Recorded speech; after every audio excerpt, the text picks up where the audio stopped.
Have you ever noticed how we spend our entire lives chasing truths we rarely question?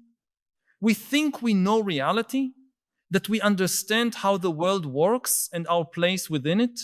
But what if I told you that much of what you consider absolute truth is nothing more than a collective illusion, a story we tell ourselves to make sense of the chaos of existence? This is not a rhetorical question. It's an invitation to look together beyond the layers of stories we've been told since birth. You might be thinking, another conspiracy theory, another person trying to convince me of some hidden truth. It's not that. I'm not here to replace your illusions with new ones. I'm here to explore how the stories that shape our perception of reality work and how we can develop a more conscious relationship with them. If you're still watching this video, maybe it's because something within you has already sensed that there's more to reality than what our social consensuses allow us to see. You're not wrong. For thousands of years, human beings have lived simultaneously in two worlds: the physical, objective world of rivers, mountains, and predators, and the imagined world of stories, gods, nations, and corporations. The first world existed long before us and will continue after we're gone. The second exists only because we collectively believe in it. But here lies the fascinating paradox. Although the world of stories is a human creation, it has come to completely dominate the physical world. A lion cannot be persuaded to change its behavior because of a story. But billions of humans can be mobilized for war to build entire civilizations or to destroy them only because of the stories they believe in. And the most astonishing thing is that most of us don't even realize we are under the spell of these narratives. Let's go back to the origin of these stories. Around 70,000 years ago, our species underwent a cognitive revolution that gave us the unique ability to create and believe in shared fictions. This ability allowed us to cooperate in large numbers and dominate the planet. Before that, we were just another primate species living in small groups, as many animals do. What turned us into masters of the planet wasn't our physical strength or even our individual intelligence, but our unprecedented capacity to create stories that many people could believe in simultaneously. Money, gods, nations, human rights, corporations, all these powerful entities that govern our lives do not exist in the physical world. They exist only as intersubjective constructions, as stories we collectively believe in. A monkey cannot be convinced to give up its banana in exchange for a piece of paper called money. But you and I do that every day because we share the belief in the story of money. What's particularly interesting about these stories is that although they are human creations, we've come to treat them as if they were objective realities, laws of nature that cannot be questioned. When someone says they don't believe in the nation they were born into, or in the value of money, or in the laws of society, we don't say they're rejecting a story. We say they're crazy, dangerous, or at least naive. The most powerful stories are the ones we forget are stories. They are the ones we start to treat as reality itself. And here we reach a crucial point. In the information age, stories have multiplied and fragmented. While our hunter-gatherer ancestors shared basically the same stories, today we are exposed to an unprecedented number of competing narratives. Some people live in the story that material success is the ultimate goal of life. Others live in the story that only spiritual development matters. Some believe science is the only path to truth. Others see science as just another story, not necessarily more valid than ancient myths. And the internet has amplified this cacophony of stories to a level we've never experienced before. The result is a world where many people feel a deep crisis of meaning. If all stories are mere constructions, which one should I believe? If my identity, my values, and my life goals are all based on stories, what remains when I begin to question those stories? And here is the truth few are ready to face. There is no definitive answer to these questions.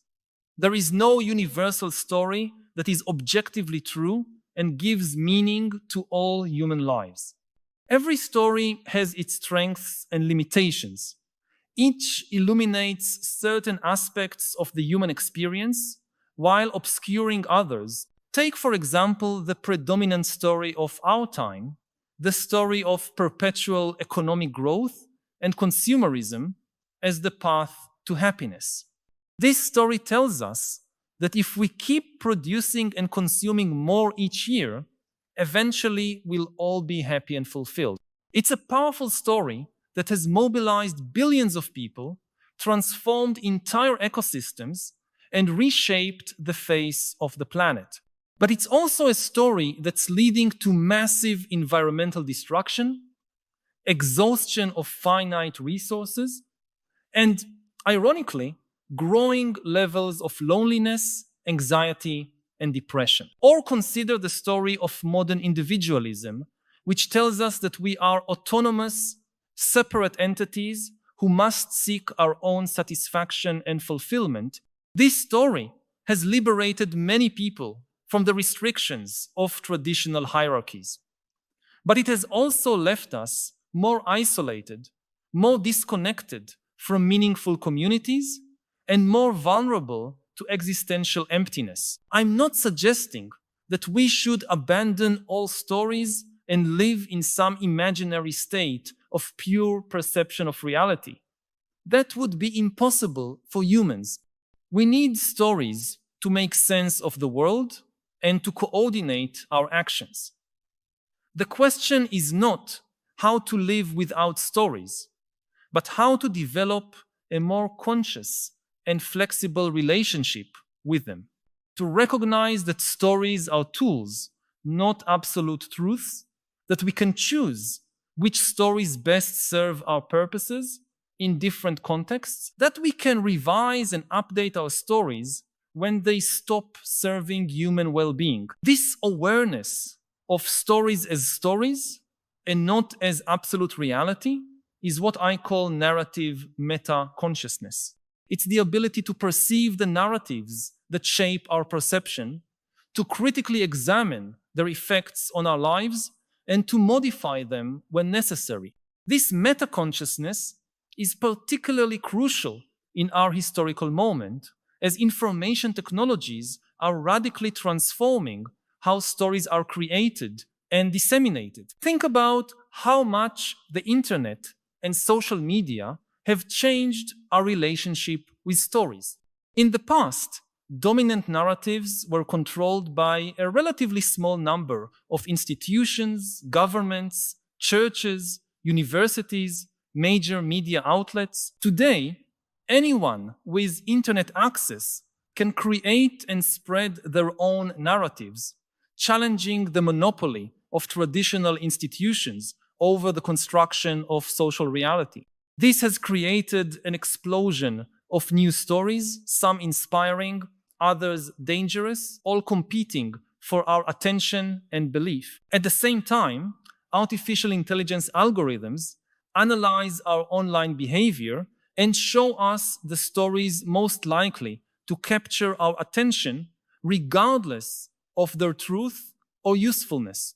The result is a fragmented informational landscape where different groups of people effectively live in different constructed realities with little dialogue between them. The same events are interpreted in radically different ways depending on the prior stories we accept as true. And the more we cling to our preferred stories, the harder it becomes to understand the perspectives of those who live within other narratives. This is one of the factors behind the growing political and social polarization we see in many countries. Moreover, the increasing sophistication of artificial intelligence in generating content is beginning to blur the line between human and machine-created stories. It's already possible for AIs to generate texts, images, and videos that are practically indistinguishable from those created by humans. In the near future, we may be consuming AI-generated stories without even realizing it. This raises profound questions about authenticity, control, and meaning in an era where the very stories shaping our perception of reality may no longer be human creations. I need to pause for a moment and ask you directly, which aspect of this technological future we're discussing most awakens your fear or apprehension? Do you lie awake at night thinking about it too? I know that many of us keep these worries to ourselves, perhaps afraid of seeming paranoid or technophobic in a world that celebrates every new innovation without question. But your concerns are valid and probably shared by more people than you imagine. Share in the comments.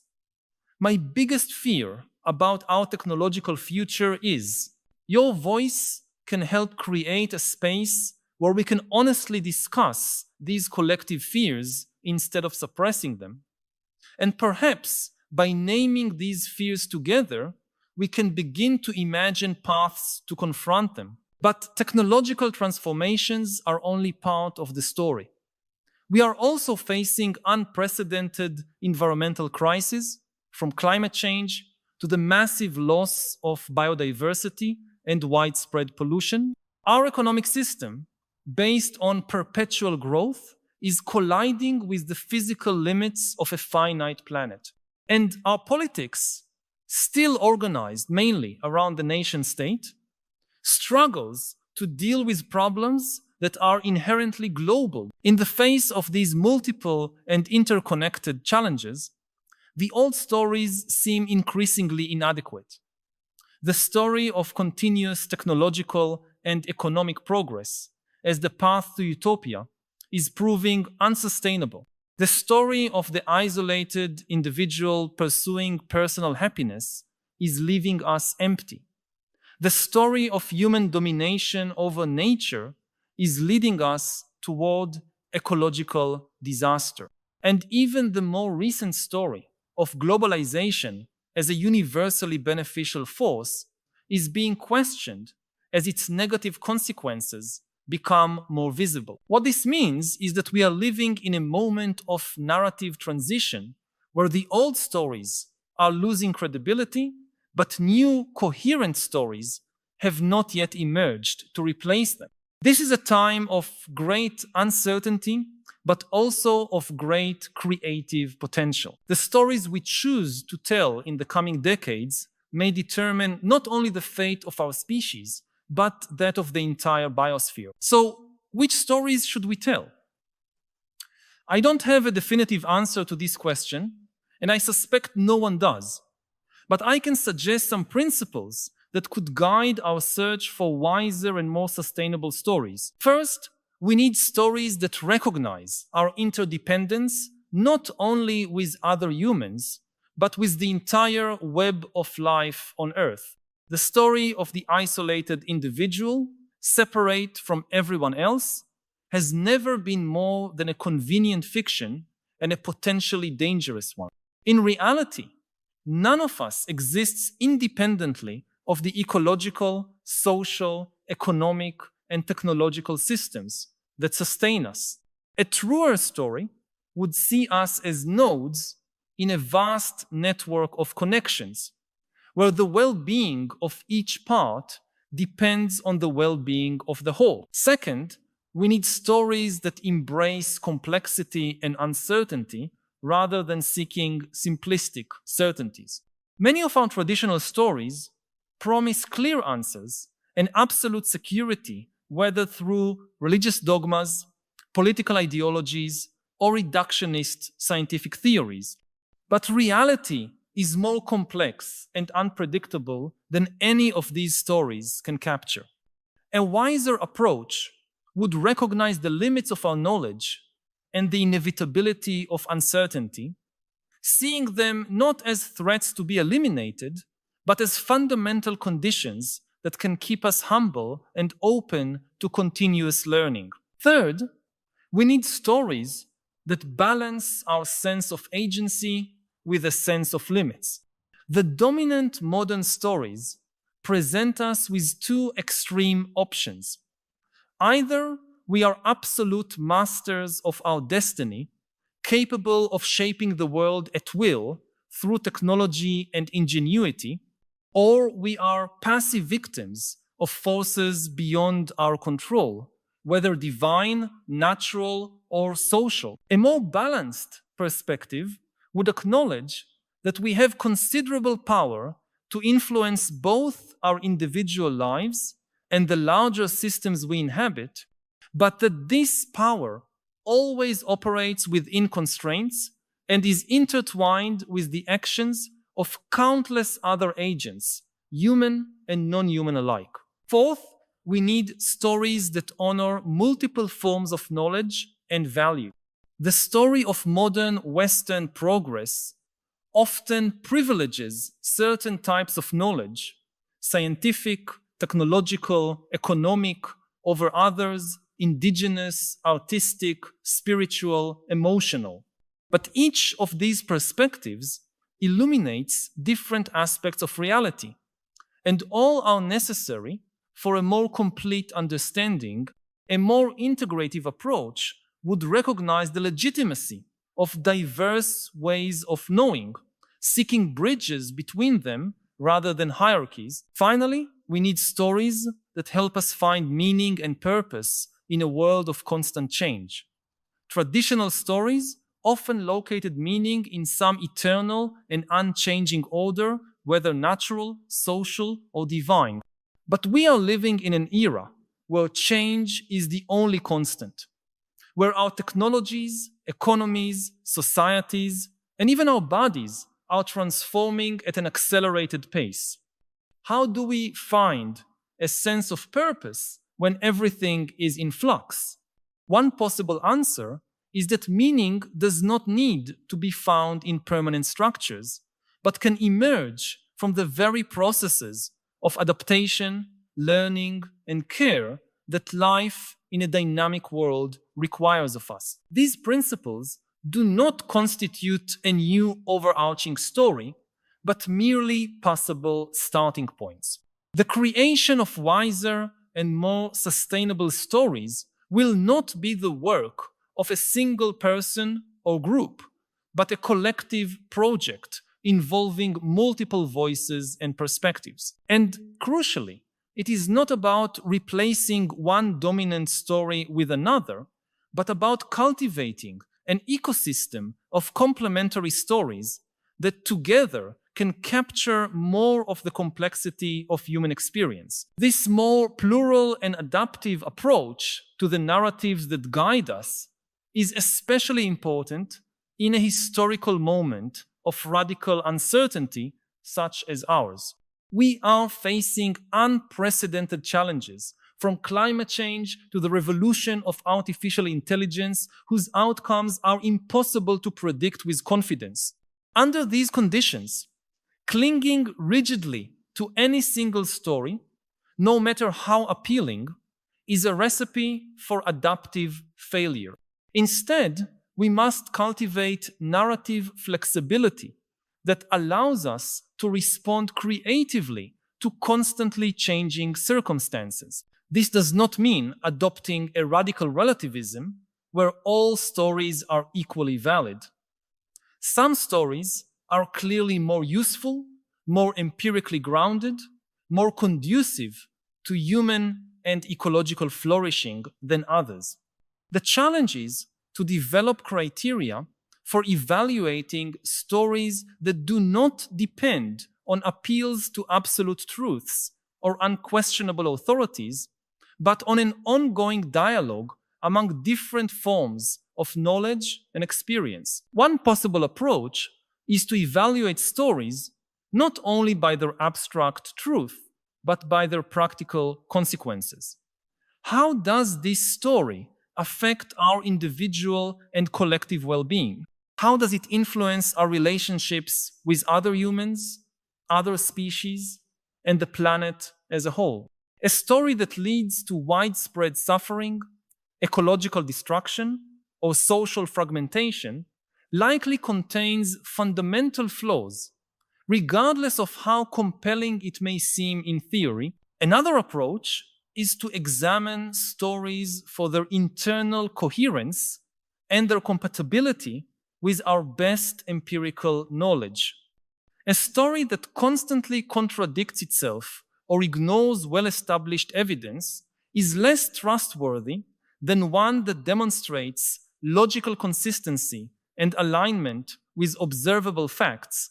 This does not mean we must reject stories containing mythological or metaphorical elements, but that we should be able to distinguish when a story operates on a literal versus a figurative level and evaluate each according to appropriate criteria. We may also consider the inclusiveness of a story, how much it recognizes and respects the diversity of human experience.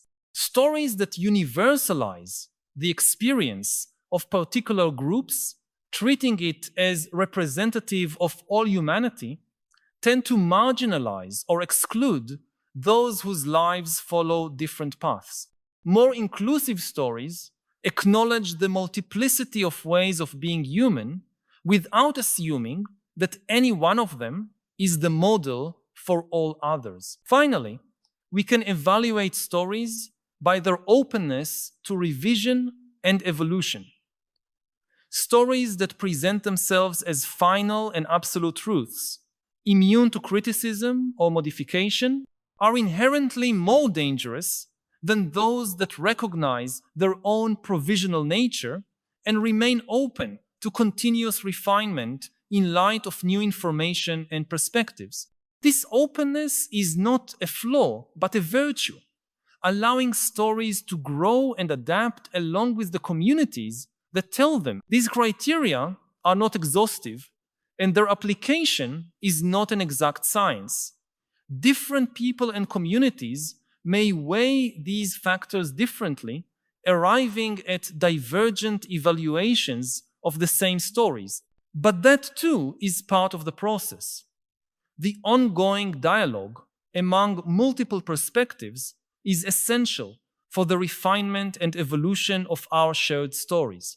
Here we touch on another crucial aspect of our relationship with the stories that shape our lives: the nature of personal identity. For what are we, ultimately, if not the stories we tell about ourselves? Our sense of being a continuous person over time with certain traits, values, relationships, goals, and memories is essentially a narrative construction. The self is not a fixed, substantial entity, but a continuous process of self-narration. This does not mean that personal identity is completely fictional or arbitrary. Our identity stories are constrained by countless factors: our biology, personal history, social relationships, and the cultures in which we are immersed. But we also have significant agency in constructing these stories. We can, to some extent, choose which events to highlight in our biographies, how to interpret them, and what kind of characters we want to be in the stories of our lives. This view of identity as narrative has profound implications. It suggests, for example, that significant changes in who we are often involve a reinterpretation of our life story. When someone undergoes a major transformation, whether a religious conversion, political shift, recovery from addiction or trauma, or a new understanding of gender identity or sexual orientation, they usually tell a new story about who they are, reinterpreting their past in light of their present understanding. These are not falsifications, but legitimate recontextualizations that reveal aspects of experience that could not be fully articulated within the previous story. It also suggests that the work of personal growth is in large part a work of narrative revision. We are not trapped by the stories given to us by our parents, teachers, cultures, or early traumas. We can, with effort and often with help, rewrite those stories in ways that open new possibilities for the future. Many psychological therapies, in fact, can be understood as processes of narrative revision, helping people develop more functional, flexible, and compassionate stories about themselves. But the idea of identity as narrative also has a darker side. If we are the stories we tell about ourselves, we are vulnerable to manipulation by those who can influence those stories. And never before in human history have so many powerful entities had such direct access to our personal narratives. Social media corporations collect vast amounts of data about our behaviors, preferences, and connections, using them to build predictive models that can anticipate and potentially shape our future choices.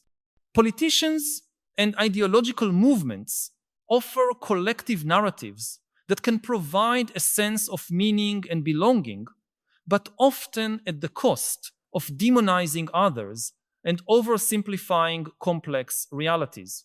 Even our most intimate relationships can involve subtle forms of narrative manipulation, such as when an abusive partner tries to convince their victim that they are unworthy of love or incapable of independence. In the face of these pressures, maintaining narrative autonomy, the ability to actively participate in constructing the stories that define who we are, becomes a crucial aspect of personal freedom. This does not mean isolating ourselves from all external influences, which would be both impossible and undesirable.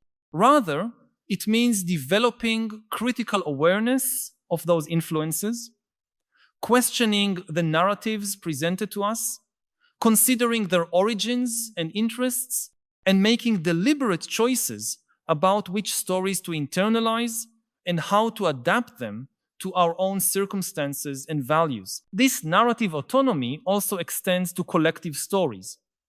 As citizens, consumers, and members of religious, ethnic, or cultural communities, we have a responsibility to critically interrogate the stories we are offered and actively participate in co-creating wiser and fairer narratives. This may mean challenging national stories that glorify violent conquest while erasing the experiences of the conquered. It may mean questioning economic narratives that equate human worth with productivity or consumption. It may mean reimagining religious stories to emphasize compassion and justice instead of dogmatism or exclusivism. This work of narrative revision, both personal and collective, is especially crucial in our historical moment as we face challenges unprecedented in human experience. The stories of the past, as valuable as they are, cannot give us all the answers to problems our ancestors never had to face. We need the courage to imagine new stories that can guide us through this unfamiliar territory, stories that honor the accumulated wisdom of tradition while remaining open to emerging insights. It is important to recognize that this task of narrative reimagining is not merely intellectual, but deeply emotional and even spiritual. The stories that guide us are not just cognitive structures, but sources of meaning, purpose, and belonging. When those stories are destabilized, we may experience not only conceptual confusion, but deep existential disorientation, what some have called a sickness of the soul. Navigating this disorientation with integrity requires not only mental clarity, but also courage, compassion, and a willingness to dwell within uncertainty without resorting to false consolations. Here, contemplative traditions from various cultures can offer valuable resources. Meditation practices, for instance, can help us observe the continuous flow of our inner narratives without fully identifying with them, creating a space of freedom where new possibilities can emerge.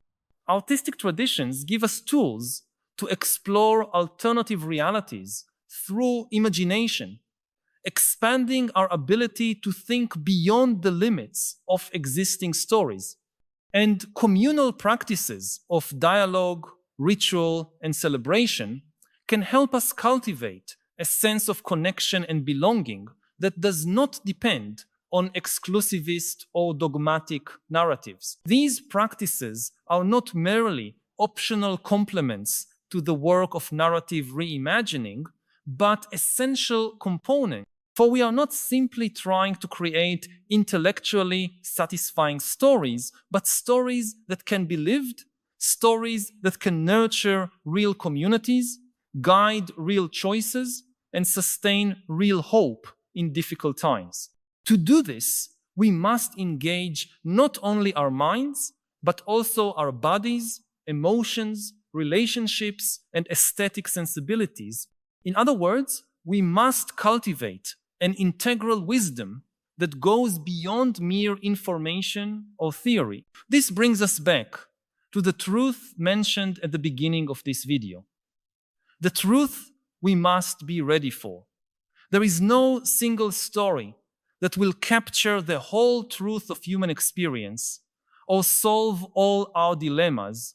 There is no end to the process of interpretation and reinterpretation through which we make sense of the world and ourselves.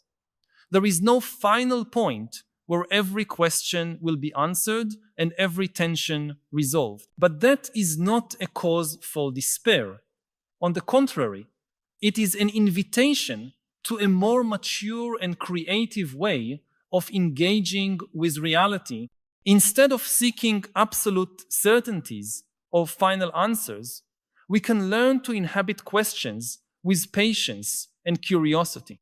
We can cultivate the ability to hold multiple perspectives in mind simultaneously, recognizing the partial value of each without elevating any to absolute status.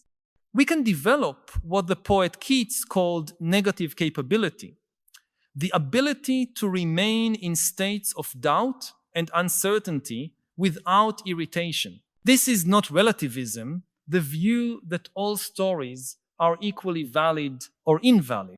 It is pluralism, the recognition that multiple perspectives can capture different and complementary aspects of a reality that is inherently multifaceted.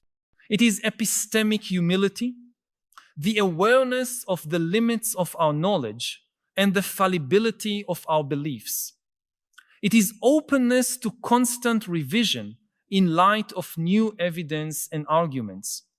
And it is the understanding that the ultimate goal is not to reach a perfect and immutable story, but to participate responsibly in the ongoing process of telling and retelling the stories that shape our lives and our world. Living this way requires a particular kind of courage, the courage to face uncertainty without resorting to false consolations. It requires a particular kind of hope, the hope that does not depend on guarantees of success, but persists in the act of creation, even in the face of possible failure. And it requires a particular kind of love, the love that is not conditioned by narratives of merit or belonging, but extends itself to the full complexity of life, including those parts that do not easily fit into our preferred stories. The good news is that these qualities, this courage, hope, and love, are not foreign to the human experience. They have emerged again and again throughout our history, often in the darkest and most challenging moments. They are part of our inheritance as a species, resources we can access in times of need, and they can be cultivated through intentional practice, both individually and collectively. If these reflections have touched something you've been feeling but perhaps lacked words to express, know that you are not alone. By subscribing to this channel, you'll connect with a growing community of people who share your questions and your desire for a deeper understanding of the philosophical challenges of our time.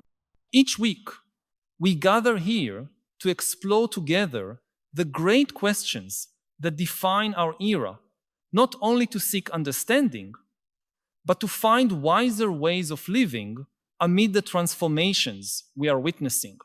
This is not just a channel, but a space for dialogue and collective growth. Join us on this ongoing journey. Subscribe so we can continue this essential conversation about how to live with greater wisdom and purpose in a world that often leaves us disoriented and divided. In the end, the truth we must be ready for is not a proposition to be accepted or rejected, but an invitation to a way of being. It is the recognition that we are all storytellers engaged in the collective project of making sense of a world that exceeds our understanding. It is the awareness that the stories we tell have real consequences, shaping not only our individual perceptions, but the social, economic, and ecological worlds we inhabit together.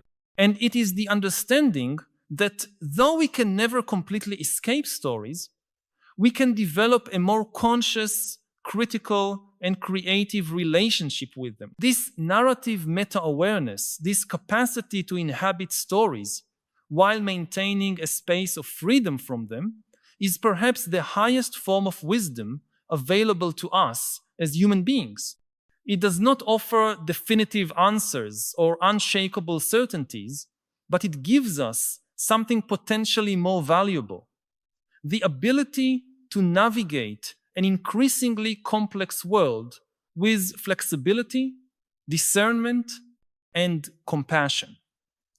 In times of transition and turbulence like ours, these qualities may be our most reliable guides. So the invitation of this video is not to abandon all stories and seek some transcendent truth beyond them. It is to develop a more conscious and critical relationship with the stories that shape our lives, to participate more actively in their creation and revision, and to recognize our shared responsibility for the consequences they have in the world. It is an invitation to a more mature form of meaning-making, one that does not seek absolute certainties, but remains committed to the pursuit of truer, fairer stories, stories more conducive to the flourishing of all life. If you've made it this far, you've probably already intuited, at some level, this truth about the constructed nature of much of what we take for granted as given reality. You've probably already felt the tension between the stories you've been told and your own lived experience. And you've probably already glimpsed the possibility of different stories, more inclusive, more sustainable, more aligned with what truly matters. My invitation is for you to take these intuitions seriously, to critically examine the stories that shape your perception and behavior, to seek out stories that more fully reflect the complexity and interconnectedness of life, and to participate actively in the ongoing work of telling new stories that can guide us toward wiser and fairer futures. It's not easy work. It goes against many tendencies of our culture, which often encourages us to consume stories passively rather than create them actively, to seek simplistic certainties rather than inhabit complexity, to identify rigidly with particular narratives rather than maintain a more fluid and critical relationship with them. But it is necessary work, and in the end, deeply rewarding, connecting us more authentically with ourselves, with one another, and with the living world of which we are part.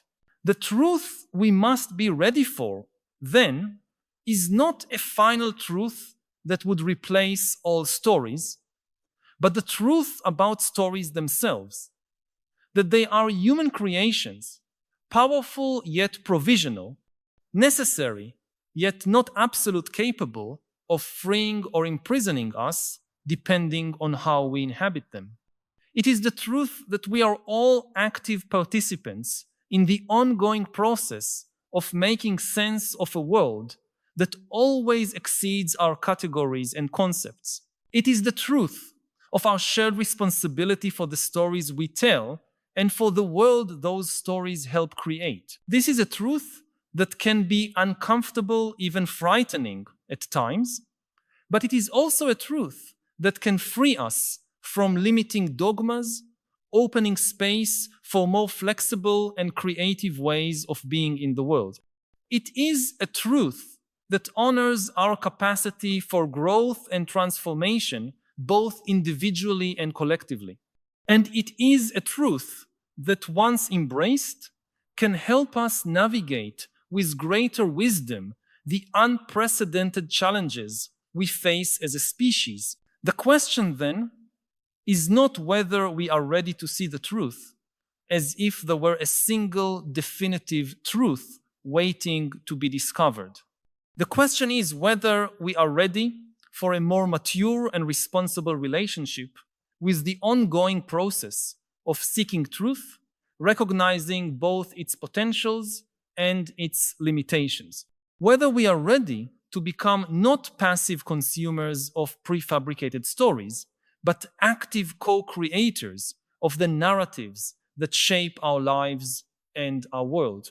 Whether we are ready for the continuous, challenging, and profoundly meaningful work of imagining and living stories that can guide us toward wiser, fairer, and more sustainable futures, that readiness, more than any particular belief or perspective, may well be the mark of philosophical maturity in our time. The democratic conversation is breaking down. And every country has its own explanation. Like you talk to Americans, what's happening there between Democrats and Republicans? Why can't they agree on even the most basic facts? And they give you all these explanations about the unique conditions of American history and society. But you see the same thing in Brazil. You see the same thing in France, in the Philippines. So it can't be the unique conditions of this or that country. It's the underlying technological revolution. I could get an AI to tell me that it feels pain and sadness. That's a big problem because there is a huge incentive to train AIs to pretend to be alive. In truth, because we don't understand consciousness, we don't have any proof, even that other humans have feelings. I feel my own feelings, but I never feel your feelings. I only assume that you're also a conscious being. Society grants a status of a conscious entity to not only to humans, but also to some animals, not based on any scientific proof, but based on social convention. Like most people feel that their dogs are conscious, so society accepts, most societies, that dogs are sentient beings and they have some rights. Even if AI has no feelings, no consciousness, no sentience whatsoever, but it becomes very good at pretending to have feelings. This will become a social convention. People will feel that their AI friend is a conscious being and therefore should be granted rights. They suddenly feel that they cannot rely anymore on the international order, They cannot rely anymore on America. For most of history, governments, whether of democracies or of dictatorships, of empires or city-states, almost all governments spent more than 50% of their budget on the military. In the early 21st century, countries felt so safe that the average expenditure on the military was just about 6 or 7% of the government budget all over the world. In contrast, about 10% of the budget was spent on healthcare. This was the first time in human history that governments spent more on healthcare, on nurses and doctors and hospitals, than they spent on the military, on soldiers and warships and fortresses. And unfortunately, this is now changing. With the Russian invasion of Ukraine, with policies of the Trump administration, countries again feel unsecure. They feel the only thing that protects us against invasion and conquest by a stronger country is if we have a bigger military. And countries in Europe, countries in East Asia and elsewhere, they suddenly feel that they cannot rely anymore on the international order. They cannot rely anymore on America. They have to increase their military budgets, build bigger armies. And of course, if everybody does it, you'll have an arms race and the situation will just keep deteriorating.